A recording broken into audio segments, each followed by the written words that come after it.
Hi everyone, it's Leanne DeSanto and Miss Shiloh. And today here in the park, we've been having a great day and I just got this profound feeling of joy and happiness and was just loving the moment. And recently I got this message in church that was, do you love who you are in the presence of what you're doing? Isn't that great? Do you love who you are in the presence of what you're doing?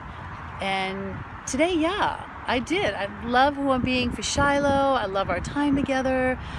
But that's not always the case, right? I mean, we're human. We're not always going to love maybe, who we are in that moment.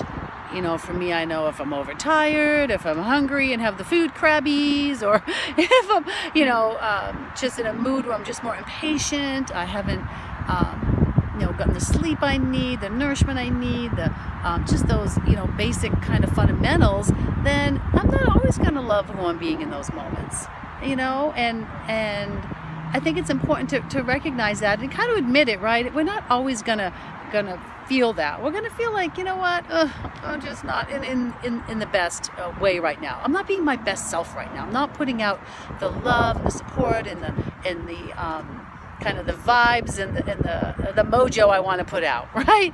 So recognizing what that is for you, and when you fall off of that, right? And when you know that, yeah, I'm being, loving who I am in this moment. How am I showing up? Am I showing up supportive and peaceful and present, or am I showing up kind of crabby and depressed or negative?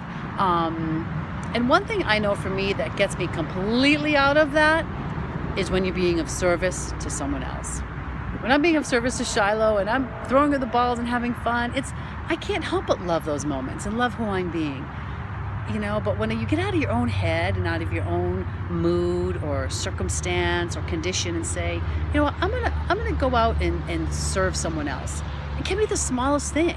I mean, sometimes it can be just holding a door open for someone. You're in a rush, in a hurry, but you take that moment to do that, and it can shake you out of that. Say, what I'm that upset about isn't that big of a deal. And that's not who I want to be anyway.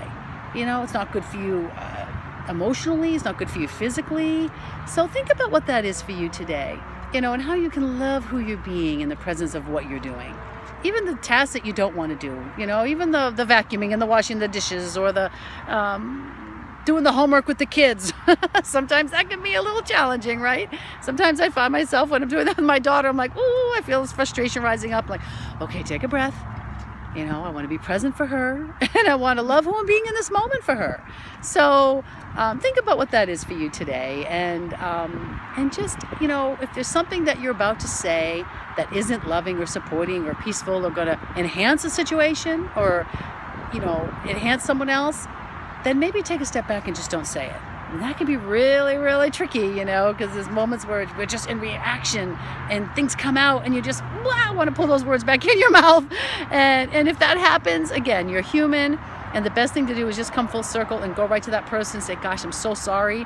I didn't mean for that to come off like that. Or I was just, just in my own stuff and being crabby or whatever. But addressing it right away, I find, for me, is the best way to handle it, instead of letting it fester and then feeling bad about it. And then who knows how that's going to kind of hurt the relationship. So anyway, think about what that is. Loving who you are in the presence of what you're doing. So important, so profound.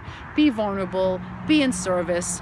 I think those are the two best ways to stay in and be present with yourself and to love who you are and show up in your highest. That's my message. I hope you enjoyed it and have an awesome day. Bye for now.